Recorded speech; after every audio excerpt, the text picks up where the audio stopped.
15 ലക്ഷത്തോളം ഹിറ്റുകൾ, 2000-ലധികം ബ്ലോഗ് ഫോളോവേഴ്സും ഫേസ്ബുക്ക് പേജ് പിന്തുടരുന്നവരും. 2010 Bhoolokam online web portal online വായനക്കാർക്കിടയിൽ നടത്തിയ അഭിപ്രായ വോട്ടെടുപ്പിൽ സൂപ്പർ ബ്ലോഗറായി തിരഞ്ഞെടുക്കപ്പെട്ടു. സൗദിയിലെ ജിദ്ദ പട്ടണത്തിൽ നിന്നും ശ്രീ ബഷീർ വള്ളിക്കുന്ന് നമ്മോടൊപ്പം ചേരുകയാണ്. സർ, ബ്ലോഗ് എഴുത്ത് തുടങ്ങിയിട്ട് ഇപ്പോൾ എത്ര വർഷമായി? മലയാളത്തിലെ പ്രശസ്തരായ പല ബ്ലോഗർമാരെ അപേക്ഷിച്ച് നോക്കുകയാണെങ്കിൽ ബ്ലോഗിങ്ങിൽ വലിയ പാരമ്പര്യമൊന്നും എനിക്ക് അവകാശപ്പെടാനില്ല. 2008 ഞാൻ ബ്ലോഗിംഗ് തുടങ്ങുന്നത്. സജീവമായി ബ്ലോഗിൽ എഴുതി തുടങ്ങിയത് 2009 മുതലാണ്. ഈ 4-5 വർഷക്കാലത്തെ പരിചയം മാത്രമേ ബ്ലോഗിങ്ങിൽ എനിക്കുള്ളൂ.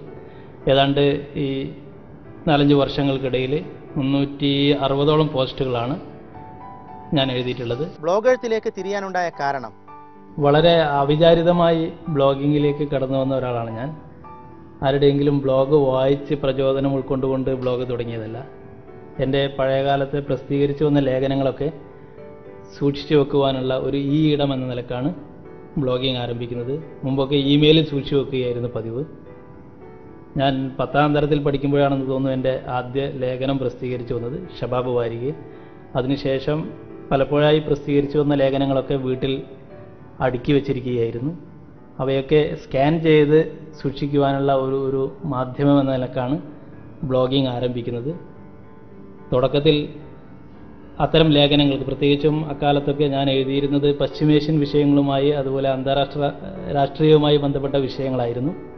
വർത്തമാനം പത്രത്തിൽ ഏതാണ്ട് 2 വർഷത്തോളം മിഡിൽ ഈസ്റ്റ് ഡയറി എന്ന പേരിലും പിന്നീട് ദേശാന്തരം എന്ന പേരിൽ ഒരു പങ്ക്തി ഞാൻ എഴുതിയിട്ടുണ്ടായിരുന്നു. അപ്പോൾ അതിലൊക്കെ വരുന്ന ലേഖനങ്ങളെ സൂക്ഷിച്ചു വെക്കുകയായിരുന്നു എൻ്റെ ബ്ലോഗിങ്ങിൻ്റെ താല്പര്യം. പക്ഷേ ഓൺലൈൻ വായനക്കാരെ സംബന്ധിച്ചിടത്തോളം ഇത്തരം വിഷയങ്ങളൊന്നും തന്നെ അവരുടെ താല്പര്യങ്ങൾക്ക് യോജിച്ചതല്ല എന്ന് എനിക്ക് പെട്ടെന്ന് തന്നെ മനസ്സിലായി. ഇത് വേണ്ടത്ര ശ്രദ്ധിക്കപ്പെടുന്നുണ്ടോ? ബ്ലോഗുകൾ ശ്രദ്ധിക്കപ്പെടുന്നുണ്ട് എന്ന് തന്നെയാണ് എൻ്റെ വിശ്വാസം. കൂടുതൽ ആളുകൾ വായിച്ച ശേഷം ബ്ലോഗിനോട് പ്രതികരിക്കുന്നു. അതുപോലെ തന്നെ സോഷ്യൽ മീഡിയയിലും ഇമെയിലുകൾ വഴിയുമൊക്കെ അത് ഷെയർ ചെയ്യപ്പെടുന്നു.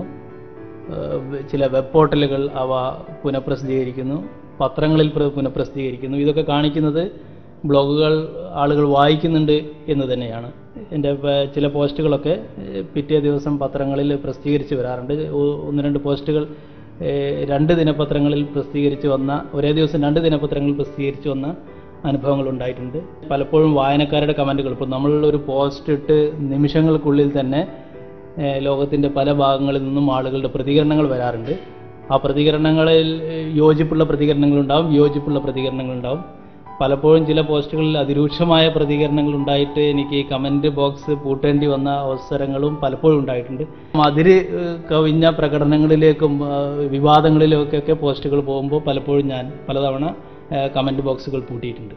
താങ്കളുടെ പോസ്റ്റുകളിൽ ഏറ്റവും ശ്രദ്ധേയമായത് ഏതായിരുന്നു?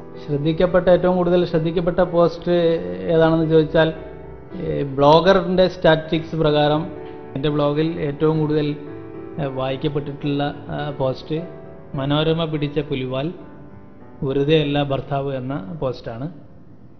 മഴവിൽ മനോരമയിലെ വെറുതെ അല്ല ഭാര്യ എന്ന റിയാലിറ്റി ഷോയെ വിശകലനം ചെയ്തുകൊണ്ടുള്ള ഒരു പോസ്റ്റിനാണ് ഏറ്റവും കൂടുതൽ വായനക്കാരുണ്ടായിട്ടുള്ളത് എന്നാണ് ഗൂഗിളിൻ്റെ കണക്ക്. അതിന് തൊട്ട് പിറകെ നിൽക്കുന്നത് കവർ സ്റ്റോറിക്കാരി ഓടരുത് എന്ന ഒരു പോസ്റ്റാണ്. മാധ്യമരംഗത്തെ ചില പ്രവർത്തകന്മാർ ഒരു ഫ്ലാറ്റ് വിവാദത്തിൽപ്പെട്ടപ്പോൾ മലയാളത്തിലെ എല്ലാ മാധ്യമങ്ങളും ആ ഒരു വാർത്ത പൂഴ്ത്തി വെക്കുകയാണ് ചെയ്തത്. അപ്പോൾ ആ വാർത്ത സോഷ്യൽ മീഡിയയിലൂടെ കൂടുതൽ ആളുകൾ ഷെയർ ചെയ്തിട്ടുണ്ട്. എൻ്റെ ബ്ലോഗ് മാത്രമല്ല, പലരും അതിനെക്കുറിച്ച് സോഷ്യൽ മീഡിയയിലൂടെ പ്രതികരിച്ച് അത് മുഖ്യധാരാ മാധ്യമങ്ങൾക്ക് പിന്നീട് അത് കൊടുക്കേണ്ടി, അത്തരം വാർത്തകളെ പൂഴ്ത്തി വെക്കാൻ സാധിക്കാത്ത വിധം അവർക്ക് കൊടുക്കേണ്ടി വന്നു. ആ ഒരു പോസ്റ്റും എനിക്ക് തോന്നുന്നു കൂടുതൽ ആളുകളിലേക്ക് എത്തിയിട്ടുണ്ട്. മറ്റൊരു പോസ്റ്റ് ഈ തിരികേശപ്പള്ളിയുമായി ബന്ധപ്പെട്ട ഒരു വിവാദമാണ്. തിരികേശപ്പള്ളി വൈ ദിസ് കൊലവെറി എന്ന പേരിൽ ഉള്ളൊരു പോസ്റ്റും കൂടുതൽ ഷെയർ ചെയ്യപ്പെട്ടിട്ടുണ്ട്. അതിൽ കൂടുതൽ പ്രകോപനപരമായ പല കമൻറ്റുകളും ആ പോസ്റ്റിൽ വന്നിട്ടുണ്ട്. എന്നെ സംബന്ധിച്ചിടത്തോളം വ്യക്തിപരമായി പറയുകയാണെങ്കിൽ എനിക്ക് എൻ്റെ പോസ്റ്റുകൾക്ക് കൂടുതൽ വിമർശനങ്ങളാണ് കൂടുതൽ ഉണ്ടാകാറുള്ളത്. ഏതൊരു വാർത്തയും കാട്ടുതീരി പോലെ പടർത്തുവാൻ നിമിഷങ്ങൾ കൊണ്ട് സോഷ്യൽ മീഡിയയിലൂടെ സാധിക്കും. അപ്പോൾ സോഷ്യൽ മീഡിയയിൽ ഇടപെടുന്ന ആളുകൾക്ക് സമൂഹത്തോടൊരു ഉത്തരവാദിത്തമുണ്ട്, നാം ജീവിക്കുന്ന ചുറ്റുപാടിനോടൊരു ഉത്തരവാദിത്തമുണ്ട്. ആ ഉത്തരവാദിത്തം നിറവേറ്റിക്കൊണ്ട് തന്നെ നമ്മുടെ നിലവിലുള്ള മതേതര ചുറ്റുപാടിനെയും സൗഹാർദ്ദ അന്തരീക്ഷത്തെയും നിലനിർത്തുവാനുള്ള പ്രതികരണങ്ങളും ലേഖനങ്ങളുമൊക്കെയാണ് സോഷ്യൽ മീഡിയകളിലൂടെ നാം ചർച്ച ചെയ്യേണ്ടതും ഷെയർ ചെയ്യപ്പെടേണ്ടതും. എഴുതി തുടങ്ങുന്ന ബ്ലോഗർമാർക്ക് നൽകാനുള്ള നിർദ്ദേശം എന്തൊക്കെയാണ്? പുതിയ ബ്ലോഗർമാരോട് അത്ര വലിയ നിർദ്ദേശങ്ങളൊന്നും കൊടുക്കാൻ വ്യക്തിപരമായ അർഹത എനിക്കുണ്ടോ എന്നറിയില്ല. എന്നിരുന്നാലും കാര്യമായി പറയാനുള്ളത് അക്ഷരത്തെറ്റുകളുടെ കാര്യം ശ്രദ്ധിക്കുക എന്നുള്ളതാണ്. പല നല്ല ബ്ലോഗർമാർ നല്ല കവിതകൾ എഴുതുന്നു, നല്ല കഥകൾ എഴുതുന്നു, നല്ല ലേഖനങ്ങൾ എഴുതുന്നു. പക്ഷേ വലിയ അക്ഷരത്തെറ്റുകൾ അവരുടെ ബ്ലോഗിൻ്റെ ശോഭയെ കുറക്കുന്നു എന്നത് സത്യമാണ്. അപ്പോൾ നമുക്കറിയാം, ബ്ലോഗുകൾ പത്രമാധ്യമങ്ങളെ അപേക്ഷിച്ച് നോക്കുമ്പോൾ പത്രത്തിൽ ഒരു പ്രൂഫ് റീഡറുണ്ട്, എഡിറ്ററുണ്ട്, പല കൈകളിലൂടെയാണ് ഒന്ന് പ്രിൻ്റ് ചെയ്തു വരുന്നത്. എന്നാൽ ബ്ലോഗറെ സംബന്ധിച്ചിടത്തോളം അതിൻ്റെ എഴുത്തുകാരനും പ്രൂഫ് റീഡറും പ്രിൻ്ററും പബ്ലിഷറും ഒക്കെ ബ്ലോഗറാണ്. അപ്പോൾ ആ ഒരു ഉത്തരവാദിത്ത ബോധം എല്ലാ ബ്ലോഗർമാരും കാണിച്ചു തീരും. അക്ഷരത്തെറ്റുകൾ പരമാവധി കുറക്കുക. ഒരുപക്ഷെ യൂണിക്കോഡ് മലയാളീകരിക്കുമ്പോൾ ഉള്ള അതിൻ്റെ സാങ്കേതിക ചില പദങ്ങളെ ചില അക്ഷരങ്ങൾ കിട്ടാനുള്ള സാങ്കേതികമായ പരിചയക്കുറവായിരിക്കാം. അതെന്ത് തന്നെ ആയാലും അത് മനസ്സിലാക്കാൻ ശ്രമിക്കുക. അതുപോലെ തന്നെ അക്ഷരത്തെറ്റുകൾ ഉണ്ടെങ്കിൽ മറ്റാരെങ്കിലും കാണിച്ചിട്ട് അത് തിരുത്താൻ ശ്രമിക്കുക. പബ്ലിഷ് ചെയ്യുന്നതിന് മുമ്പ് പലയാവർത്തി വായിച്ച ശേഷം പബ്ലിഷ് ചെയ്യുക. ഇത് വളരെ ശ്രദ്ധിക്കേണ്ട എല്ലാ ബ്ലോഗർമാരും, പ്രത്യേകിച്ച് പുതിയ ബ്ലോഗർമാർ ശ്രദ്ധിക്കേണ്ട ഒരു കാര്യമാണ്. അതുപോലെ തന്നെ മറ്റൊരു കാര്യമുള്ളത്, ഇപ്പോൾ ലേഖനങ്ങൾ എഴുതുന്ന ആളുകളാണെന്നുണ്ടെങ്കിൽ എനിക്ക് പറയാനുള്ളത് ആനുകാലിക വിഷയങ്ങളിൽ പ്രതികരിക്കാൻ ശ്രമിക്കുക. പ്രത്യേകിച്ചും ഏതെങ്കിലും വിഷയത്തെ വിവാദ വിഷയങ്ങളോ മറ്റോ ഉണ്ടാകുമ്പോൾ അവയോടുള്ള നമ്മുടെ പ്രതികരണം സത്യസന്ധമായി എഴുതാൻ ശ്രമിക്കുക. അവ കൂടുതൽ വായനക്കാരെ നിങ്ങളുടെ ബ്ലോഗുകളിലേക്ക് ആകർഷിക്കുമെന്നുള്ളത് സത്യമാണ്. പ്രത്യേകിച്ച് പ്രിന്റ് മീഡിയയിൽ ഒരു വിഷയത്തെ അനലൈസ് ചെയ്ത് വിശകലനം ചെയ്ത് ലേഖനങ്ങൾ പ്രത്യക്ഷപ്പെടാൻ 1-2 ദിവസം എടുക്കും. പക്ഷേ ഈ ബ്ലോഗുകളുടെയൊക്കെ പ്രത്യേകത, നമുക്ക് ആ വിഷയം നടന്നുകൊണ്ടിരിക്കുമ്പോൾ തന്നെ അപ്പോൾ തന്നെ പ്രതികരിക്കാൻ പറ്റും. ഇപ്പോൾ ഉദാഹരണമായിട്ട് ബെർലി തോമസിൻ്റെ ബ്ലോഗുകൾ, മലയാളത്തിലെ ഏറ്റവും പോപ്പുലറായ ഒരു ബ്ലോഗറാണ് ബെർലി. അപ്പോൾ ദിവസവും ഓരോ പോസ്റ്റ്, 1-2 പോസ്റ്റുകൾ വീതം അദ്ദേഹം എഴുതാറുണ്ട്. അപ്പോൾ ഈ വിഷയത്തിൽ ആനുകാലിക വിഷയങ്ങളിലെ പ്രതികരണത്തിനൊക്കെ ബെർലിയെ നമുക്ക് മാതൃകയാക്കി എടുക്കാവുന്നതാണ്. ആ റേഞ്ചിലേക്കൊന്നും എത്താൻ ഏതായാലും നമുക്കൊണ്ട് സാധിക്കില്ല. എന്നിരുന്നാലും ആനുകാലിക വിഷയങ്ങളിൽ പ്രതികരിക്കാൻ ശ്രമിക്കുക. അത് നിങ്ങളുടെ ബ്ലോഗിലേക്കുള്ള ട്രാഫിക് കൂട്ടുമെന്ന കാര്യത്തിൽ സംശയമില്ല.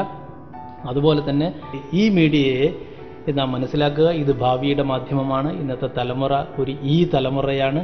കയ്യിലെ തന്നെ മൊബൈലും ലാപ്ടോപ്പും ആപ്പിളും ഒക്കെ ഉപയോഗിച്ച് നീങ്ങുന്ന ഒരു പുതുതലമുറയാണ് നമുക്ക് മുന്നിലുള്ളത്. അവരുടെ ഭാഷ ഭാഷയാണ്. അപ്പോൾ ഭാവി ഓൺലൈനാണ്. ഈ മാധ്യമങ്ങളൊക്കെ പൂട്ടുകയല്ല, അവരുടെ പ്രിന്റ് എഡിഷൻ ഒഴിവാക്കി ഓൺലൈൻ എഡിഷനുകളിലേക്ക് നീങ്ങുന്നു. അപ്പോൾ വായനക്കാർ ഓൺലൈനിലാണുള്ളത് എന്ന് സത്യം തിരിച്ചറിയുക. ഇതിനാണ് ഭാവിയുള്ളത്. അപ്പോൾ ഈ രംഗത്ത് കൂടുതൽ ശ്രദ്ധ പതിപ്പിക്കുവാനും ഈ സാങ്കേതികതയുടെ എല്ലാ രീതികളെയും ഉപയോഗപ്പെടുത്തുവാനും ബ്ലോഗർമാർ ശ്രദ്ധിക്കുക. ഇതൊക്കെയാണ് പുതിയ ബ്ലോഗർമാരോടായി ഈ ഉപദേശം എന്ന നിലക്കല്ല, ഒരു ഇൻഫർമേഷൻ പാസ് ചെയ്യുന്ന രീതിയിൽ എനിക്ക് പറയാനുള്ളത്. വളരെ നന്ദി, പ്രവാസത്തിന്റെ തിരക്കിനിടയിലും അല്പനേരം ഈ ലോകത്തിന് നൽകിയതിന്. ഈ ലോകം വിശേഷങ്ങൾ തീരുന്നില്ല. വിചിത്രമായ ദൃശ്യങ്ങൾ, രസകരമായ നുറുങ്ങുകൾ, അത്ഭുതകരമായ കാഴ്ചകൾ. നിങ്ങളുടെ അഭിപ്രായങ്ങളും നിർദ്ദേശങ്ങളും വിമർശനങ്ങളും ഞങ്ങൾക്ക് അറിയിക്കുക. വിലാസം: പ്രൊഡ്യൂസർ, ഈ ലോകം, ദർശന TV, എരഞ്ഞിപ്പാലം PO, കോഴിക്കോട്. ഈ ലോകത്തിന്റെ മറ്റൊരു അധ്യായവുമായി അടുത്തയാഴ്ച വീണ്ടും കണ്ടുമുട്ടാമെന്ന പ്രതീക്ഷയോടെ നന്ദി, നമസ്കാരം.